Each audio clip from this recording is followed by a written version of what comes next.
મારા પ્રણામ. મારું નામ સાહિલ પ્રવીણસિંહ રાઠોડ છે. હું પ્રાથમિક શાળા સર્વોદય કુમાર શાળા અડાસ તાલુકો જિલ્લા આણંદમાંથી આવું છું. હું ધોરણ 8માં અભ્યાસ કરું છું. આ સાહેબશ્રીનો મારો પ્રશ્ન છે કે તમારે આખો દિવસ સિક્યુરિટી સાથે કરવું પડે છે, તમને એનો કંટાળો નથી આવતો?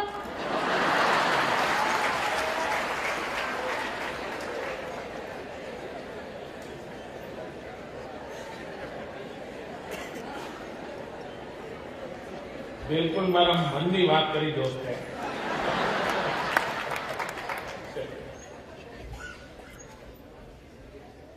एक खूब कंटाळाजनक जीवन હોય છે, જેનું શબ્દોમાં વર્ણન કરવું મુશ્કેલ છે. તમારી સંપૂર્ણ સ્વતંત્રતા ખતમ થઈ જાય છે. ઘરની બહાર પગ મૂક્યો નથી કે એમણે ઘેરો ગાલ્યો નથી. અને આ સિક્યુરિટી બાજુ મારે તો ભારત સરકારે લગાવી છે. અને જે લોકો સિક્યુરિટી કરે છે એમને જોઈ પણ આપણને ઘણીવાર ગયા કાંઈ તો હું વર્કોહોલિક સવારથી નીકળી પડું રાત સુધી એમને વિચાર ઉભાનું રહેવું પડે.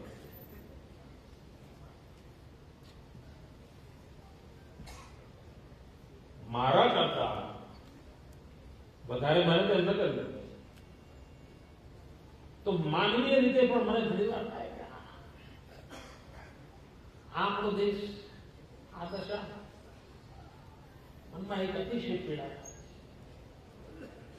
મંદિરોમાં એ સુરક્ષા તમે વિચાર કરો, ભગવાન માટે પણ કરવું પડે એ દશા. અને કારણ આતંકવાદે દેશને તબાહ કરી દીધું છે. અસુરક્ષાનું વાતાવરણ બની ગયું છે. એક માનવ તરીકે એ અવસ્થા બહુ જ કષ્ટદાયક હોય છે. ઘણીવાર લોકો કહે બુલેટ પ્રૂફ કાર, આ બુલેટ પ્રૂફ કાર છે ને કમ્ફર્ટ પ્રૂફ હોય છે. એમાં 1 કલાક ટ્રાવેલ કર્યું એટલે કમરના બધા તેભાર તૂટી જતા હોય એવી ગાડી હોય છે. પણ હવે શું કરો, પ્રોફેશનલ હજાર છે, કોઈ છૂટકો નથી. પણ તારી લાગણી માટે તો આભાર.